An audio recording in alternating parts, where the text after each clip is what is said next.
Bonjour à tous et bienvenue dans un nouveau coup de gueule. Vu que le vieux fait une sieste, je prends sa place pour vous parler d'un sujet très complexe, la mort, dans les supports audiovisuels.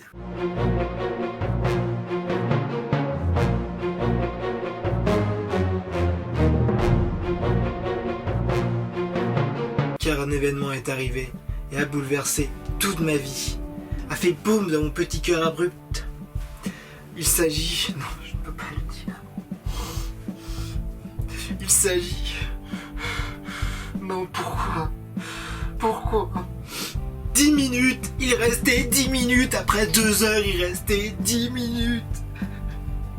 Pourquoi De la lumière. Elle a été tuée par de la lumière. Non. Élise, non.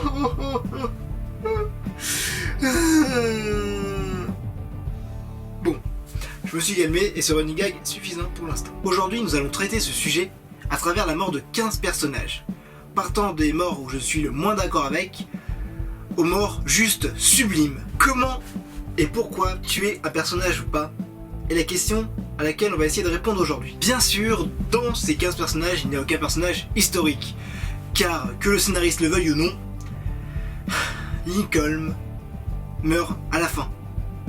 C'est obligé. Assis au théâtre.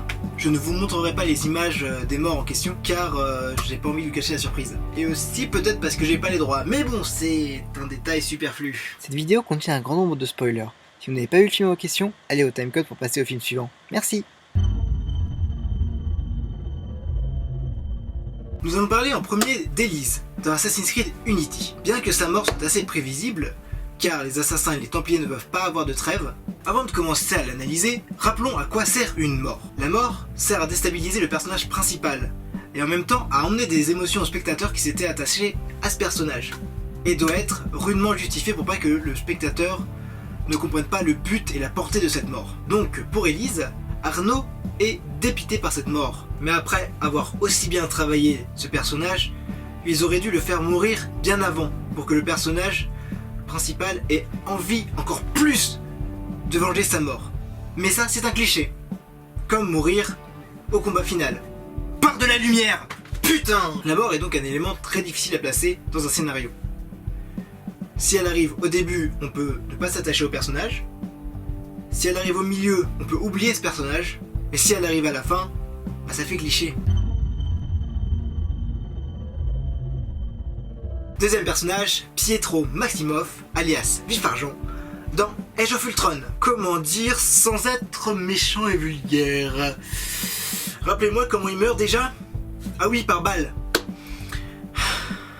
Il est plus rapide qu'une balle. Rien à ajouter à part que Marvel aurait dû tuer quelqu'un d'autre. Et pourquoi aussi l'avoir tué dès sa première apparition, qui fait que le personnage devient rien.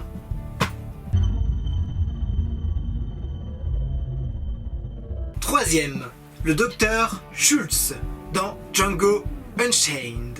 Pour cet exemple, ce n'est pas le moment de la mort le problème, c'est son utilité. Et là, à part que le héros se retrouve seul, bah c'est un peu vide.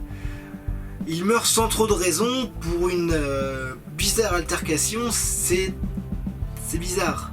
Mais bon, il faut bien un ratio de mort dans un Tarantino quand même. Merde. Quatrième, Norrington. dans Pirates des Caraïbes 3. Norrington. C'est un personnage qui aurait dû avoir une mort tellement classe. Ce personnage, comme le suivant, sont des personnages qui sont obligés de mourir. C'est évident pour faire avancer l'intrigue. Mais sa mort est assez banale pour un personnage aussi bien travaillé pendant 3 films. Il aurait dû mourir, embroché en même temps par Swan et Turner, après un duel épique au sommet. Mais là, il meurt comme une merde. Littéralement. Cinquième, le compagnon de guerre de Forrest dans Forrest Gump. Pour ce personnage, sa mort était prévisible à 100%. Ça m'a bien ennuyé car ce personnage est très attachant. Oui, c'est juste pour ça que j'ai mis là. Car dès qu'il a dit qu'il avait des projets après la guerre, son heure était venue. Sixième, Dark Maul et Liam Neeson dans Star Wars 1. Ce qui est gênant, c'est qu'il meurt un peu trop vite et bizarrement car ce sont des personnages très puissants. Et comment se font-ils tuer déjà? Je vous laisse 5 secondes. Par des portes. Un maître Jedi et un maître Sith se sont fait battre par des portes. On n'est plus à ça près. 7ème, Darwin dans X-Men The First Class. Je pense que sa mort est la mort la plus conne et la plus inutile de tous les films. Encore plus que celle de Vif Argent. Je rappelle juste que son pouvoir est l'adaptation. Alors pourquoi pas des rafales de plasma? C'est comme si Wolverine se faisait trancher le bras par, je sais pas, du platine. Qui faisait...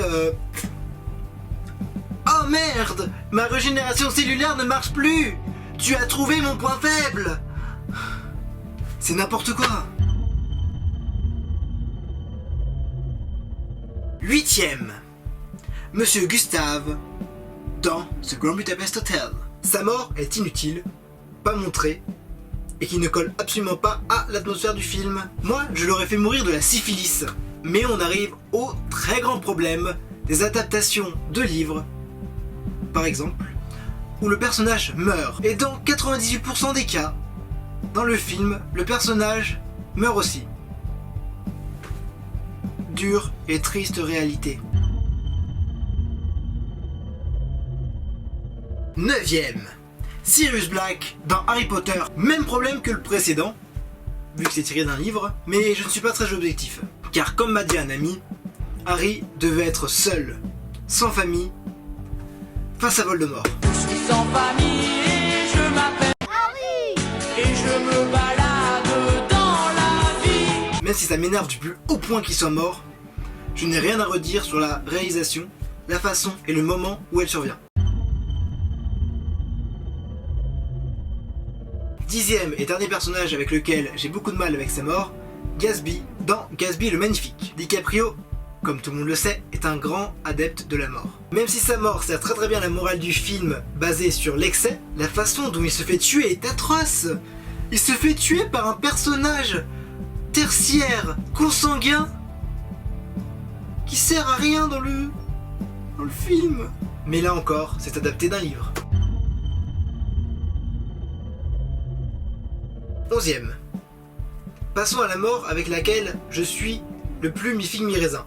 Celle de Rorschach dans Watchmen. D'un côté, je trouve que c'est un réel final, une apogée aussi grandiose que le film. Mais d'un autre côté, je trouve que c'est un réel gâchis. Encore là, tiré d'un comics où il meurt de la même façon, tué par le docteur fucking Manhattan. Mais je m'étais tellement attaché au personnage que le voir se faire exploser devant mes yeux n'a pas été la meilleure chose que j'ai vue de ma vie.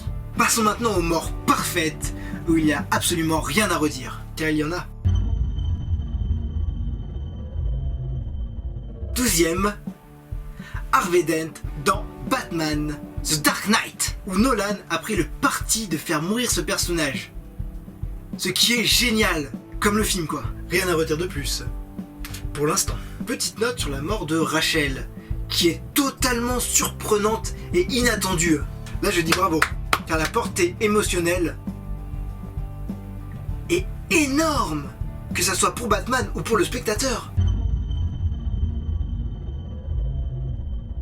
13ème, V dans V pour Vendetta.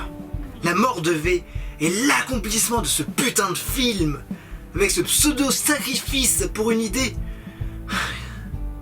Et ainsi, d'une certaine façon, il devient immortel. Je vais quand même émettre une hypothèse. Si à la fin, il était resté en vie, il aurait pu dire « Voyez le monde que j'ai fait renaître. Mais comme les fantômes que j'ai tués, je n'aurai jamais ma place dans ce monde. Joyeux 5 novembre, Ivy. » 14ème, Sweeney Todd dans Sweeney Todd de Tim Burton. Quoi? J'ai pas dit les précédents réalisateurs? Bah j'ai oublié. Ça arrive hein. La mort de ce personnage résume entièrement le film. Même si je préfère réserver la symbolique pour une vidéo entière sur ce film. Pour faire bref, tu tues ta femme, tu meurs. 15e et dernier personnage, le Terminator dans Terminator 2. Bien qu'étant seulement une machine, le Terminator meurt dans le feu et les flammes. J'ai dit meurt dans le feu et les flammes. J'ai dit meurt dans le feu. Bon, laisse tomber. J'ai même eu une petite larme pour lui à la fin. Je trouve cette fin très bien amenée. Il était devenu le père de John Connor et de ce fait presque humain. Pourquoi dis-je presque ? Il était devenu humain. Voilà donc 15 personnages au destin tragique. Pour finir, la question que l'on doit tous se poser est...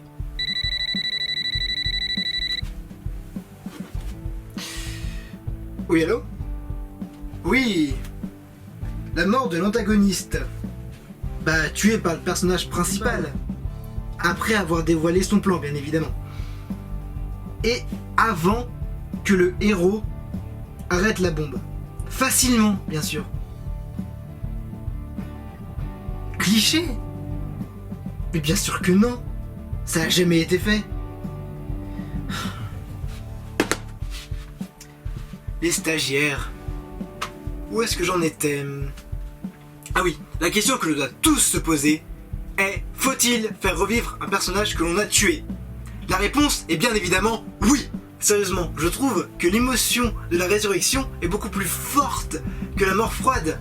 Mais c'est juste mon avis. Ce n'est que le début, car ce sujet est si vaste que je ne vais pas m'arrêter à seulement 15 personnages. Surtout depuis qu'il y a eu une certaine passerelle. Allez, à bientôt pour un nouveau coup de gueule. Salut les gens!